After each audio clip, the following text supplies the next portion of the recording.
Bonjour, je vous retrouve aujourd'hui pour vous faire l'analyse linéaire de la scène 5 de l'acte 3 de l'École des femmes, une comédie écrite par Molière et publiée en 1663.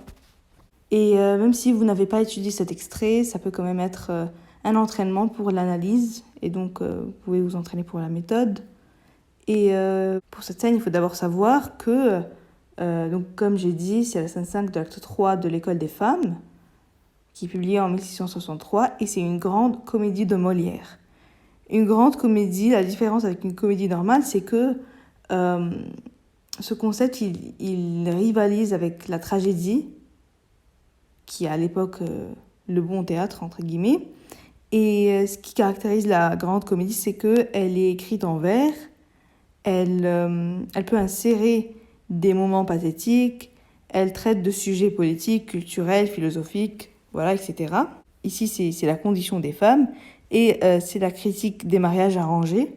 Et enfin, elle traite en fait de sujets graves et importants, ce qui n'est jamais en fait le cas des comédies, donc c'est pour ça que c'est une grande comédie.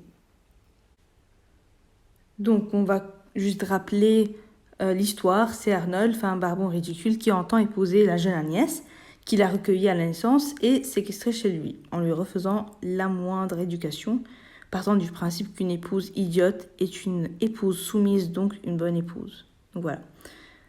Mais Agnès, elle tombe amoureuse d'Horace, un jeune homme de son âge.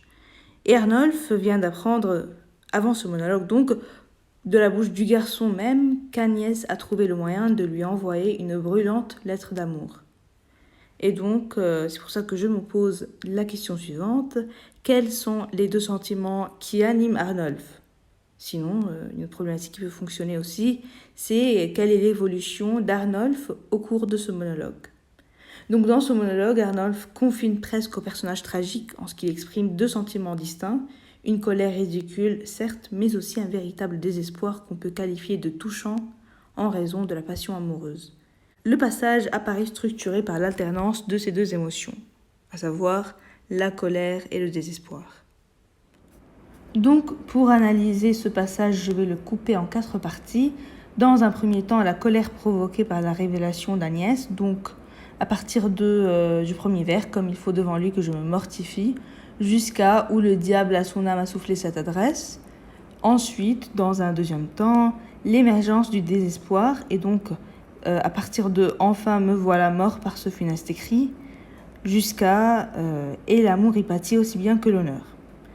On repasse, donc on retourne au comique de la colère, à partir de « j'enrage » jusqu'à « que je serai vengée d'elle par elle-même ». Et enfin, dans un quatrième temps, la dernière partie, donc, le sommet dans l'expression du désespoir amoureux, à partir de « mais il est bien fâcheux de perdre ce qu'on aime », jusqu'à ne me pouvoir passer de cet amour. Donc ça, c'est dans la seconde page. Voilà. Donc, première partie, la colère provoquée par la révélation de la trahison d'Agnès. Elle est très marquée par la ponctuation expressive, donc par les phrases exclamatives, il y en a beaucoup. Premier vers, second vers, mais aussi les points d'interrogation, comme quoi pour une innocente un esprit si présent. Ici, c'est employé pour s'étonner. Il s'étonne qu'elle soit intelligente. Il y a aussi un minimalisme des phrases. Par exemple, on a des phrases nominales. Quelle peine à cacher ont des plaisirs cuisants. Quoi pour une innocente un esprit si présent. Donc il n'y a pas de verbe conjugué. Mais aussi il y a des hyperboles comme mortifie, des plaisirs cuisants.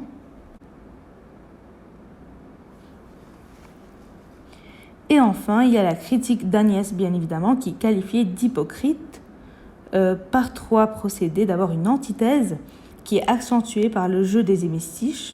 Quoi pour une innocente un esprit si présent, mais encore par la rime traîtresse-adresse.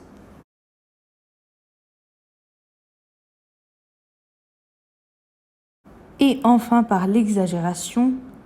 Il dit qu'elle est démoniaque puisqu'il dit où le diable à son âme a soufflé cette adresse. Donc voilà, elle est diabolique. On enchaîne, seconde partie, l'émergence du désespoir amoureux. donc. Il est marqué, lui, par le chant lexical de la douleur. Mort, funeste, mortel, je souffre, pâtis.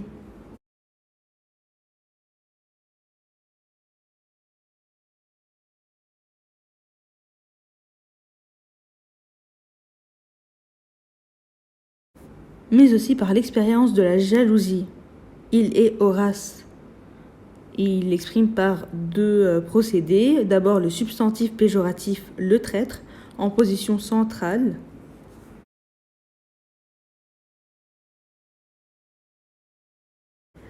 Mais aussi par le thème de la dépossession. Il a empaumé son esprit. Ma suppression. On a l'impression en fait que Carnolphe a été volé par Horace.